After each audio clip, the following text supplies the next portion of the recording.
Hi, Mr. Papago. This is my video explaining the data from Ginger's lab and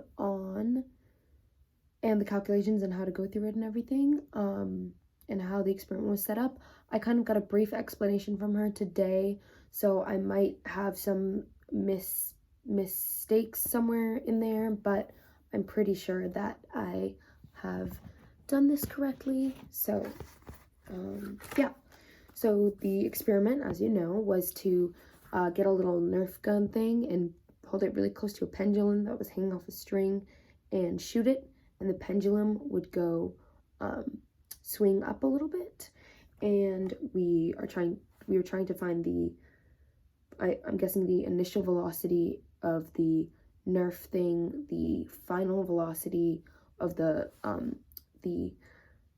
object together. That would be the two objects together because it's an inelastic collision, and so there would only be one final velocity, and the mass for that one would be m1 plus m2. It's from Ginger's data. She said that m1 is 0.0011 kilograms and mass 2 is 0.0162 kilograms. I'm reading off of my page here that I wrote up with me doing the calculations down here, and Ginger giving me the data table to work with it. She took all the trials and did all that. Let me just,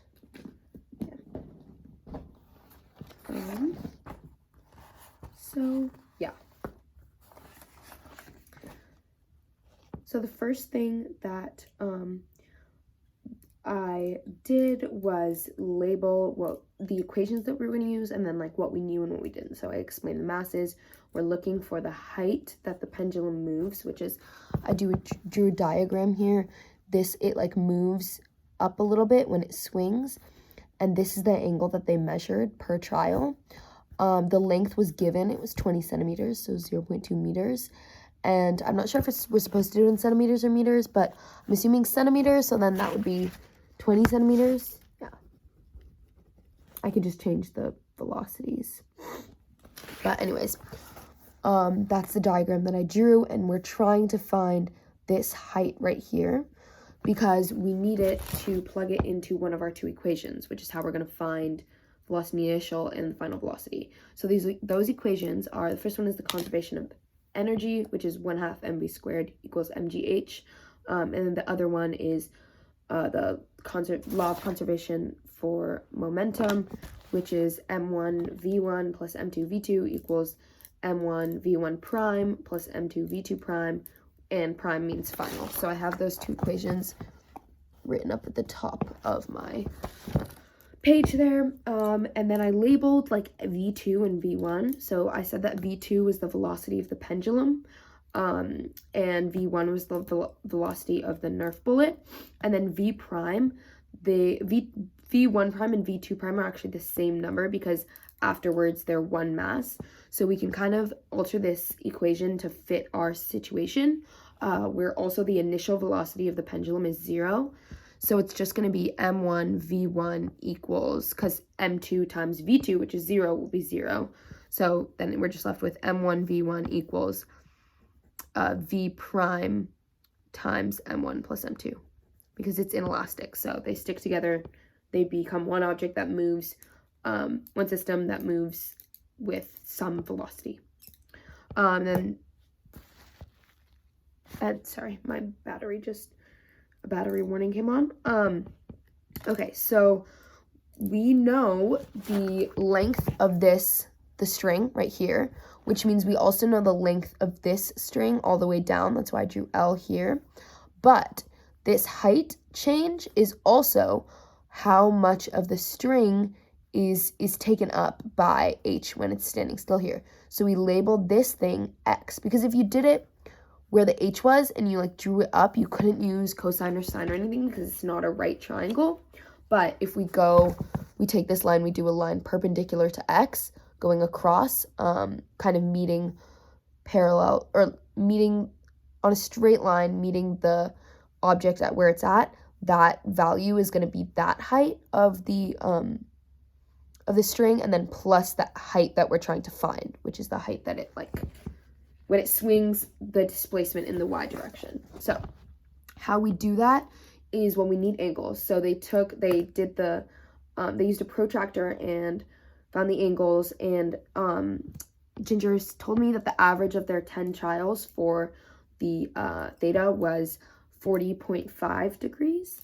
So I took that and I plugged it into this equation that I made, which is cosine theta equals x over L. So theta's right there. That's the angle that they measured. X is this line here. So adjacent times, or over the adjacent over the hypotenuse. And so I plugged in 40.5 for theta and multiplied by 20 centimeters, the hypotenuse, and then that gave me 15.2 centimeters. So that's what x equals, but that's not our answer because that's this portion of the string. So we have to take L, subtract x, and that will give us the value that we're looking for, which is h, the displacement in the y direction when the object has moved, is swinging. So then we get that displacement. I calculated that to be, I did 20 minus 15.2 centimeters. I got 4.8 centimeters.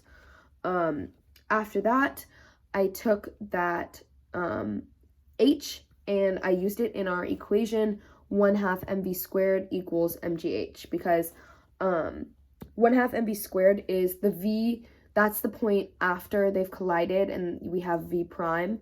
So yeah, and then mgh is when they reach that height that we just solved for. So on one side, this is when the masses are together, so you have to do m1 plus m2 times gh, because that's mgh on one side, and then 1/2, and then again the masses together, m1 plus m2 times v prime squared. So then you're going to solve for that. The m1 and m1 plus m2's cancel out. You can see you divide both sides by m1 plus m2, and you get 1/2 v prime squared equals 1/2 v prime squared equals gh. Then you solve that for v prime, you get v prime equals square root of 2gh, and then you need to plug that into your calculator. Where is my calculator? Oh, here. So you plug that in.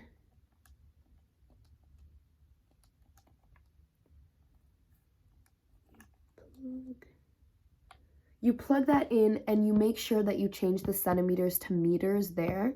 So instead of 4.8 centimeters, you do centimeters is equivalent to 0.048 meters. And then you take the square root of, so I got 0.9408 when I multiplied 9.8 times 2 times h. And then I took the square root of that and I got approximately 0.97 meters per second. So that is our final velocity, our velocity when the two objects become a system together. And yeah, then, but it's also asking, I'm pretty sure Ginger said that it was asking for the initial velocity of the Nerf bullet. So we have to calculate for that too. And we're going to use our equation in the law of conservation of momentum, which is which we kind of altered to fit our situation, meaning that we assume that the velocity initial of the pendulum, v2, is 0, making that whole term, m2 times v2, 0. So we can kind of leave that out of the equation. Then we're left with m1 times v1 equals v prime times m1 plus m2, which I have written up there as manipulation. So then we're going to plug our v prime and our masses into that equation. When we do that, it has v1 is equivalent to m1 plus m2 times v prime over m1. So if we plug that in, that would be v1 equals 0.0011 kilograms plus 0.0162 that's m1 plus m2, times v prime, we got to be 0.97 over m1, which is 0.0011. So if we plug that in, 0.11 plus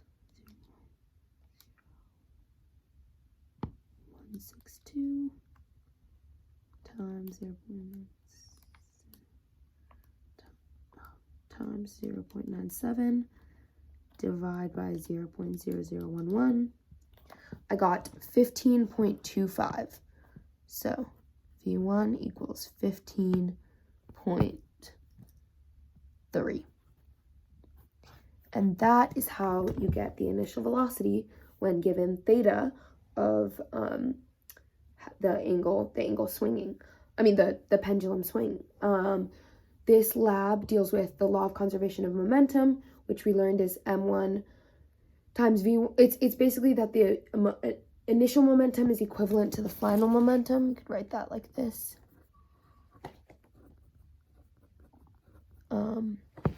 These are the two concepts that we kind of use. Pi equals PF, EI equals EF, because, you know, we use that law of conservation of energy equation, which is that 1/2 m1 v1 squared plus 1/2 plus mgh plus 1/2 kx squared equals, and then all of that in the final setting. So we use those two laws of conservation and turned them into equations, manipulated them for our lab. So that's kind of the background information that you need to know. In the experiment, the measurements were taken using a protractor, and I'm pretty sure like it was kind of eyeballing it, not super accurate, so there could be a lot of human error there. Eyes definitely aren't the best measuring tools, but to minimize error, that's why they took 10 trials and took the average of that. However, if there was an outlier, that could have really thrown off the whole trials and leave us with a velocity answer, because if the angle is off, then all of the rest of the calculations will also be off, slightly either skewed up or down. I mean, it's hard to tell whether the velocity one would be skewed up or down. Depending on whether the angle was bigger or smaller, it would be different. So,